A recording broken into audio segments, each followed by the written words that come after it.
ইমাম সাহেব, আমি 99টি খুন করেছি। এই পৃথিবীতে কি আমার থেকে বড় কোনো গুনাহগার আছে? হ্যাঁ আছে, তোমার থেকে বড় গুনাহগার আছে, সে এখন ওই জঙ্গলে আছে। আরে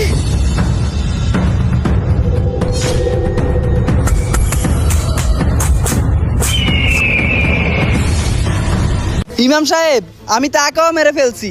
আর কোনো বড় গুনাহগার আছে? হ্যাঁ আছে, তুমি আমার সাথে আসো। ইমাম সাহেব, আপনি আমাকে কেন এই কবরস্থানে নিয়ে আসছেন? আরে দাঁড়াও, হে আল্লাহ, আমি এই কবরের সবচেয়ে বড় গুনাহগারকে দেখতে চাই। না না না না না। আরে হুজুর, উনি কে? ওনার গায়ে এরকম আগুন জ্বলতেছে কি জন্য? উনি কি করছে হুজুর? উনি হচ্ছে এই কবরের সবচেয়ে বড় গুনাহগার। আরে হুজুর, তাহলে ওনার অপরাধ কি? আরে উনি দুনিয়াতে অসহায় মানুষদের প্রতি অনেক জুলুম করেছে। আর তুমি তো দুনিয়াতে 100টা খুন করেছো, তাহলে বুঝো তোমার কি হবে। এখনো সময় আছে, তুমি আল্লাহর কাছে তওবা করো, আল্লাহ তোমাকে ক্ষমা করে দিবে। ভিডিওটা ভালো লাগলে অবশ্যই কমেন্ট বক্সে আমিন লিখে যাবেন।